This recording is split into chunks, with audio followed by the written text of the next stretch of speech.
NBA free agency starts Sunday at 6. John Gonzalez from The Ringer has a primer at theringer.com. Which team should go for it? Which team should rebuild? Gonzo, I think it's going to be like the Wild Wild West. I mean, everybody saw that Toronto took a chance and went for it. Do you anticipate that a lot of teams follow suit and make some sort of bold, outlandish type of move on Sunday night? Yeah, I don't know if it'll be bold and outlandish, but I think that a couple of things are in play here. You know, on the one hand, like you said, you have the Raptors who are uniquely suited to go ahead and gamble on acquiring Kawhi Leonard and trying to change their fortunes in the Eastern Conference. And then you also have the Golden State Warriors losing KD and Clay for next year necessarily opens up not just the Western Conference, but the entire playoff picture and contending picture writ large across the NBA. So, yeah, I think that there are a number of teams. You just saw with Utah where they went out and got a Mike Conley, and they think, they can contend right now and not down the line. So I think we're going to see a lot of teams do that. Yeah, that was a trade that happened where Utah basically said, look, we'll take 2 years and pay Mike Conley. I don't mind that way of thinking, Gonzo. What do you about? We were talking about this, the Sixers have to make a decision to give a guy like Jimmy Butler 5 years, $190 million. Would you have rather them said, you know what, I'll take Conley for 2 years rather than sign someone for 5 years? I like the Jazz way of thinking there of just saying, hey, we'll take a shot for 2 years of paying outrageous money instead of 5 or 4 years of paying outrageous money. Yeah, I think, from the Jazz's perspective, it was slightly different calculus just because they could have freed up approximately, call it, $33 million for free agency. But as the Sixers learned last year, it's really difficult to just go out and sign somebody, even if you do have a lot of cap space. And also there are a lot of teams this year that have, as much, if not more, than what the Jazz could have freed up. So I think the Jazz just decided, let's circumvent free agency. Let's go get Mike Conley in a trade rather than having to beg somebody to come to Salt Lake City. With the Sixers, they've got these two guys, and I don't even think it's a question of, do you pay Jimmy Butler the 5 full year max? It's, does Jimmy want to stay and take it? I think that's a bigger question. Yeah, that is a big question, John. And, Mike and I were going back and forth with this earlier, and it's sometimes you wonder, do we have tunnel vision with Jimmy Butler and Tobias Harris as far as keeping them and hashtag running it back?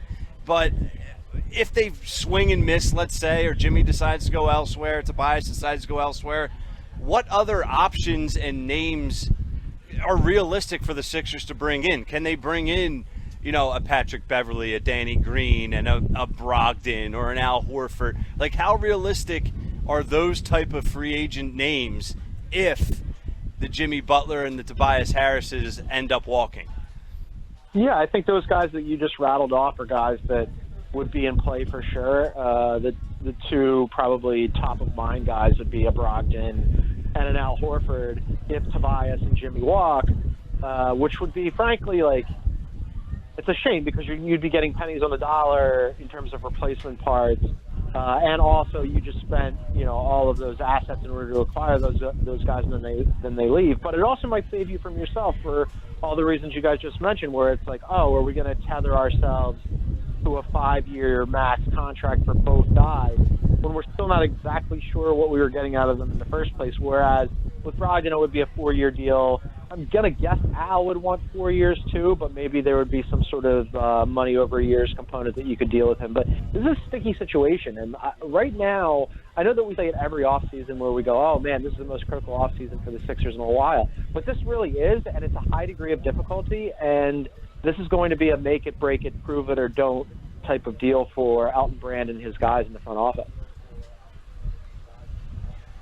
And that's why if I'm Elton Brand, John, it's I hate the reason of, well, we already traded away so many assets to acquire them in the middle of the season last year, them being Butler and Harris. So, we got to go all in. We saw a glimpse of them in a Sixers uniform already. They're both free agents. We have the cap space, so we got to do it. But if you're Elton Brand, you got to be thinking and analyzing what you saw and what your identity is as a team moving forward. And I don't know. Like, I don't know what the answer is. What's the identity to this team? And like you said, maybe getting out of your own way here, and it could be a good thing, like a blessing in disguise if they don't stay. Like, if you're Elton Brand, what direction is best for this team? What's your identity? What are the ideal pieces moving forward? They're all tough questions. Yeah, no, I think that they definitely are, and there are any number of things that could happen here and so many different variables that could complicate the situation. But if I'm Elton Brand, I think, like, despite the fact that it later on will have implications on how you build up the back end of your roster, the simplest thing and the surest way to say I did my job is to run it back and to retain both guys on max contracts. And yes, you're probably going to have to overpay Tobias Harris, but you already made a deal that was probably overpaying for him in the first place. So if he walks, that deal looks much, much worse.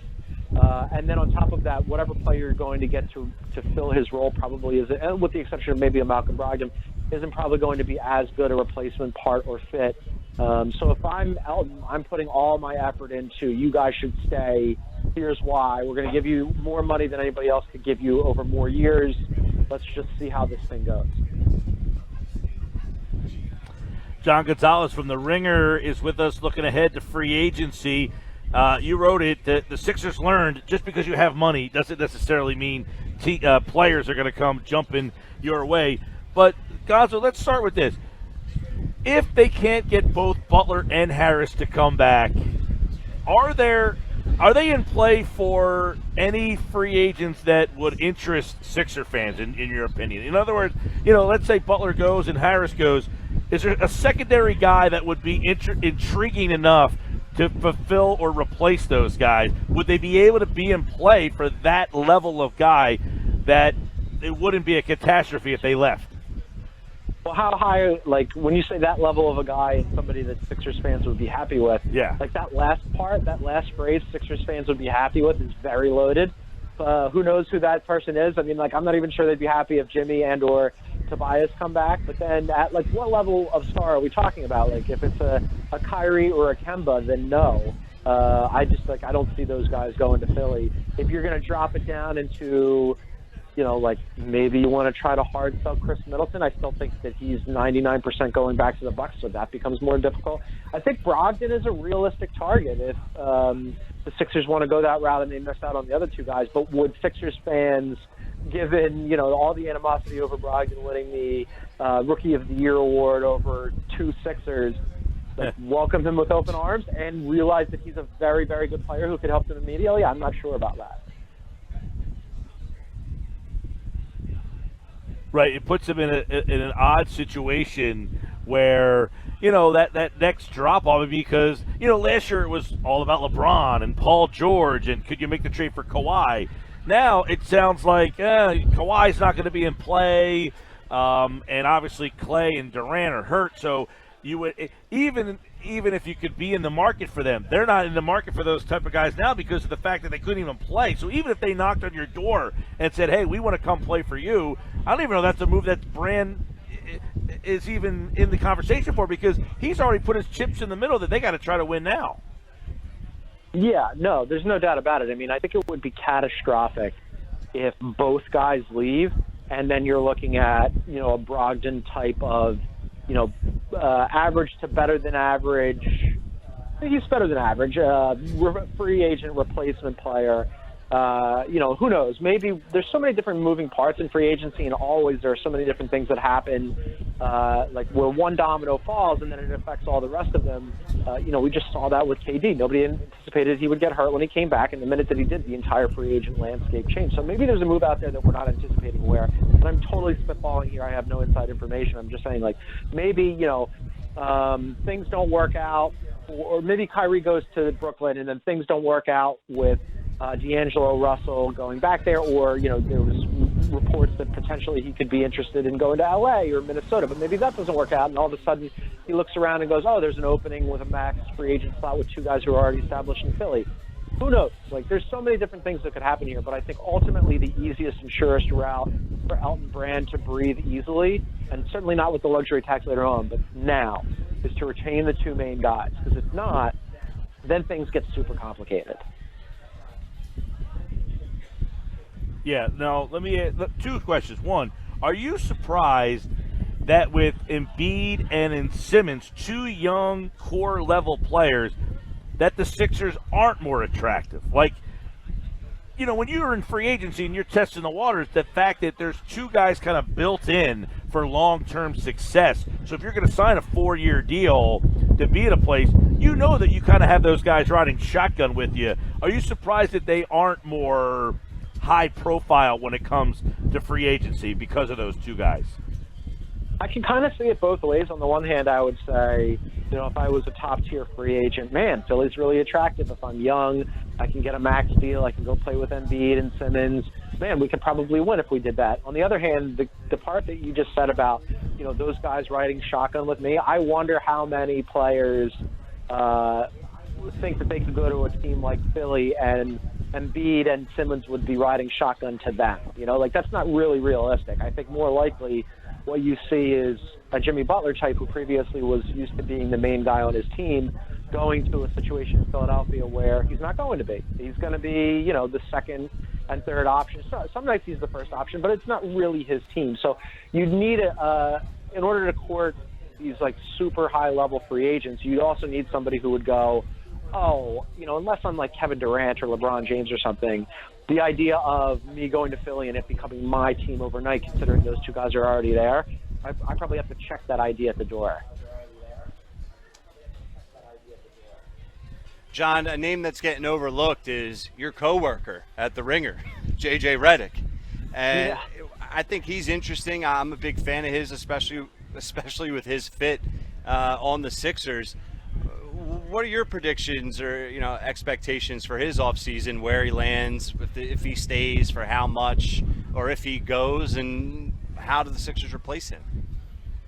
Yeah, like we said, high degree of difficulty here for the Sixers, and it's not just because of the two main guys, it's also because of Jimmy. And really, if you think about it, like, yes, I think, you know, there are concerns with Jimmy defensively, or with JJ defensively, but specifically in terms of just what he provides through that team and how much it's needed, like the ability to have a reliable, and he's streaky just like any other shooter, but a reliable shooter who can score the ball on a team that frequently was like offensively challenged in that way is paramount. And that's why I think that Tobias Harris trade, when I mentioned that it was such an overpay, I keep coming back to Landry Shamet because he was sort of a JJ Redick starter kit on a cheap contract who did a lot of similar things and was sort of insurance if JJ walked this offseason, and they gave him away in that deal when I'm not necessarily sure that they had to. So, yeah, I mean, if JJ walks, you've got to figure out a way to go out and get some shooting and some reliable scoring, which is not easy to find in the NBA, and certainly not easy to find given the Sixers salary cap constraints if they do retain those other two guys. So there's so many moving parts here. I think pull JJ into the run it back component, man. He's very important. Maybe not as important as Jimmy or Tobias, but super important.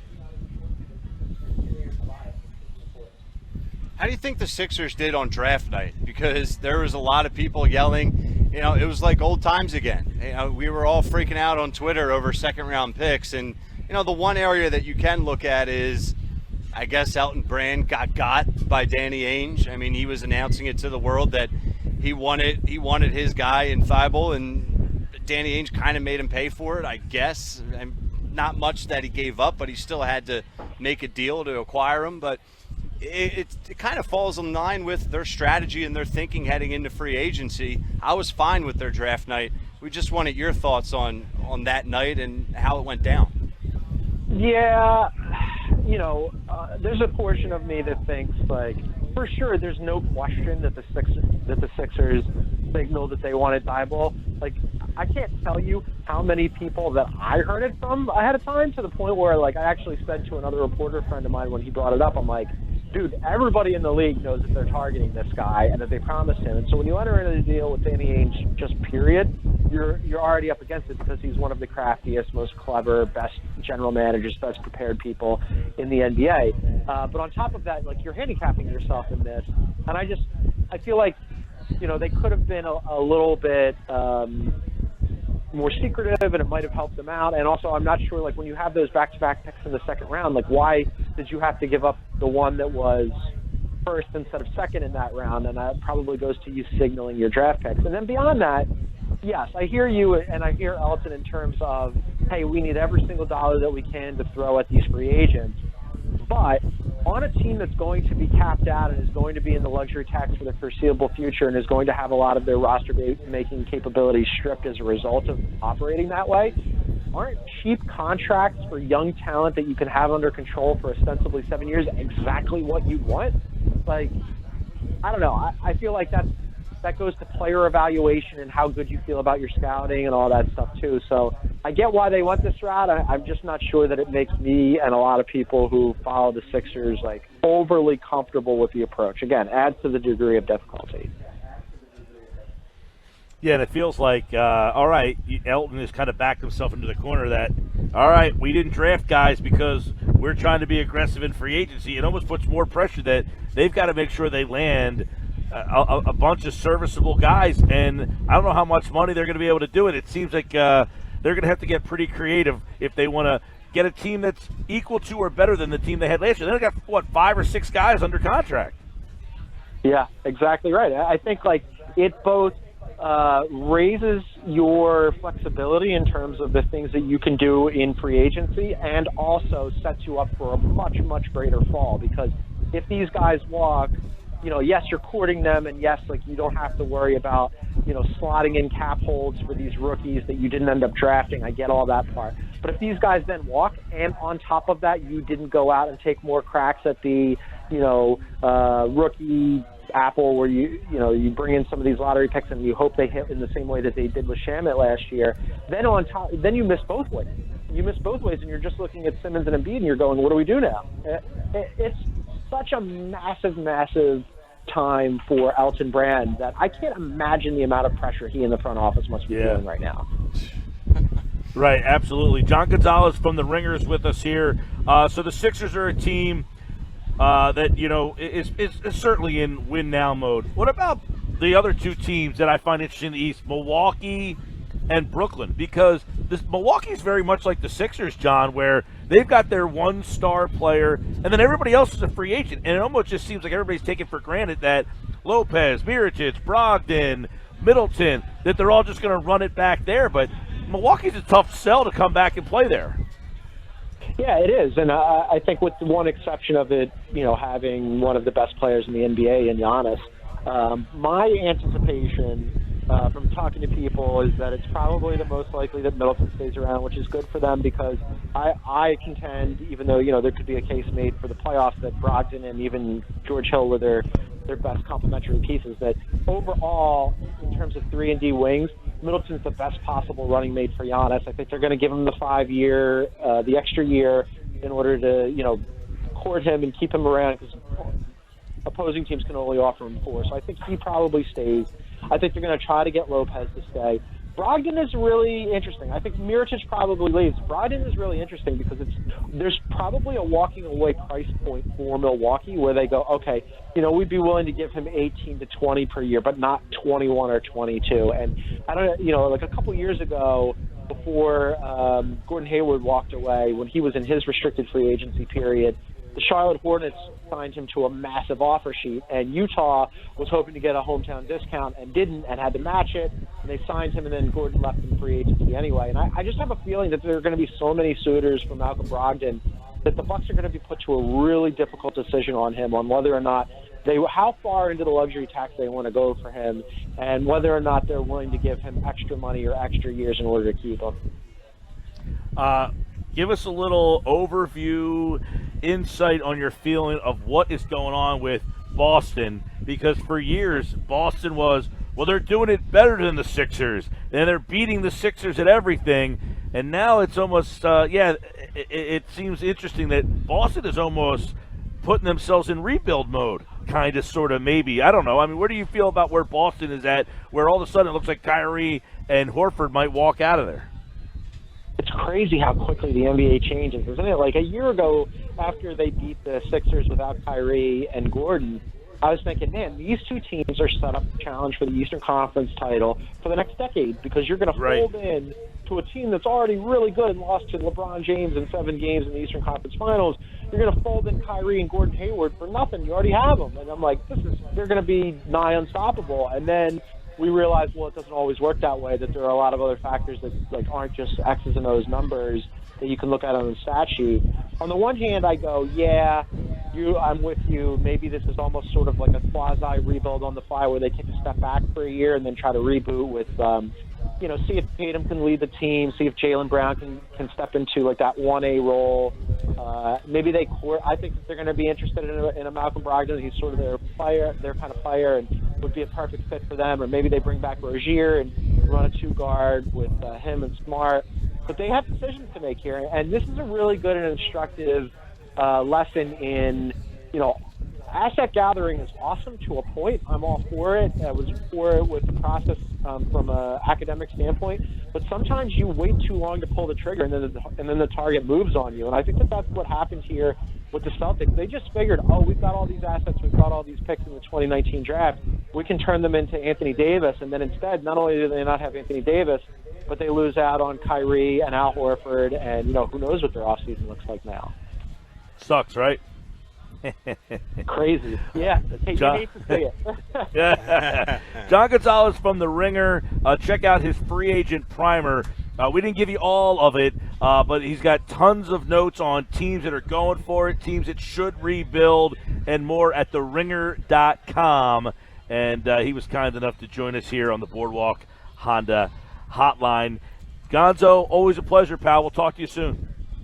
Thanks for having me, gang.